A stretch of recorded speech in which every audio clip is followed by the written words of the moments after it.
Video ini aku tunjukin buat kalian yang berbisnis fashion gitu ya. Gimana sih masa depan bisnis fashion di tahun 2025 gitu ya. Nah, jangan sampai ketinggalan videonya. Tonton video ini sampai selesai, tapi jangan lupa dulu subscribe dulu teman-teman dan nyalain notifikasinya supaya kalian bisa mendapatkan notifikasi ketika ada video terbaru dari kita gitu ya.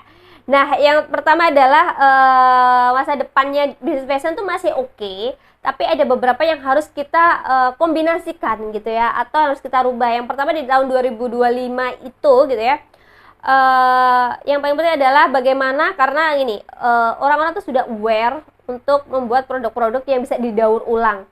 Nah, gimana caranya gitu ya, bahan yang kita pakai nanti, entah itu bahan hijab, entah itu bahan baju, entah itu bahan kaos, yang sangat-sangat ramah lingkungan. Karena memang isu ramah lingkungan gitu ya, semakin ke depannya, tahun-tahun depannya gitu ya, 2025 itu akan sangat berpengaruh juga gitu ya. Untuk yang kedua adalah kombinasi atau kolaborasi dengan teknologi. Banyak banget kan nih, pernah nggak sih melihat bahwa oh baju ini bisa mengukur suhu tubuh kalian gitu ya. Nah, kedepannya teknologi dan fashion itu akan bercombine.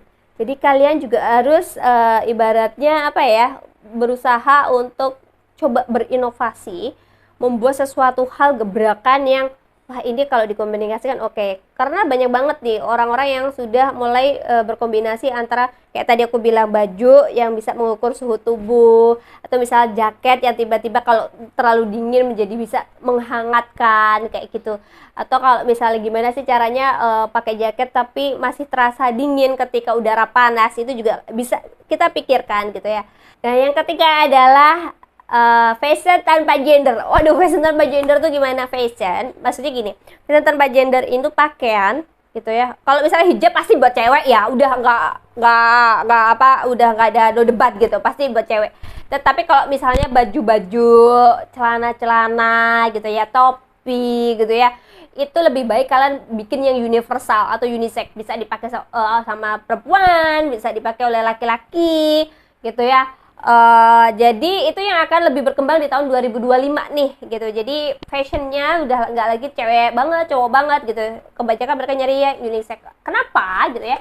Karena itu yang akan mudah gitu ya. Jadi biasanya tuh ada nih, kalau aku tuh punya temen gitu ya, yang kalau beli baju tuh pasti unisex. Jadi bisa dipakai sama suaminya, bisa dipakai sama istrinya gitu. Jadi lebih hemat gitu ya. Dan memang kalau kita lihat model-model sekarang di tahun 2024 juga sudah mulai orang-orang menggunakan pakaian-pakaian yang ibaratnya nggak ada gendernya gitu, unisex gitu tadi gitu ya, bisa dipakai perempuan maupun laki-laki. Nah, yang keempat adalah pakaian yang multifungsi. Waduh, pakaian yang multifungsi yang kayak gimana sih? Pakaian yang multifungsi itu gini, pernah nggak lihat iklan yang jaket bisa jadi tas atau rompi? Jadi mereka itu memang gimana caranya supaya satu barang itu bisa dibuat atau sekaligus gitu ya, multifungsi tadi.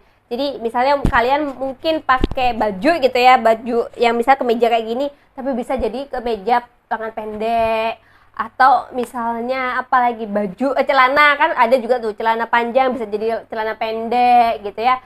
Ada resletingnya kalau dulu gitu ya. Nah, mungkin modifikasi ini yang perlu kita perhatikan juga teman-teman untuk di tahun 2025 gitu ya. Apalagi tadi yang gue bilang bahwa jaket bisa jadi tas, bisa jadi rompi, itu juga sangat menarik gitu ya untuk kedepannya, karena orang-orang juga pasti akan menghemat terus terang di dunia fashion dengan apa ya, kalau kita nggak punya gebrakan dengan fashion yang itu aja, juga orang akan cepat bosan.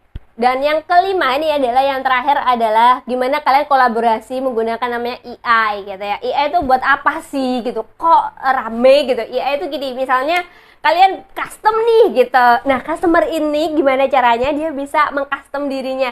Misalnya dia bisa mengukur ukuran bajunya sendiri. Nah, itu kalian juga harus perhatikan tuh, yang buat apalagi yang buat custom gitu ya. Oh, L-nya berapa, M-nya mereka berapa, meskipun kalian punya standar gitu. Atau untuk desainnya kayak gitu mereka bisa bikin sendiri. Nah, kalian bisa tuh kolaborasi menggunakan AI gitu ya, supaya customer tuh lebih tertarik dan wah oke nih aku bisa desain sendiri gitu kan. Jadi kalian tinggal produksi aja. Segitu teman-teman ya, bagaimana gitu ya dunia gitu, bisnis fashion di tahun 2025 secara umum gitu ya. Terus gimana nih kalau misalnya yang berkecimpung di dunia fashion muslim gitu ya. Nah, aku akan bahas di video selanjutnya. Jadi jangan lupa subscribe dulu dan nyalain notifikasinya supaya kalian dapat apa ya, notifnya gitu ya kalau kita lagi ada video baru. Bye bye and see you.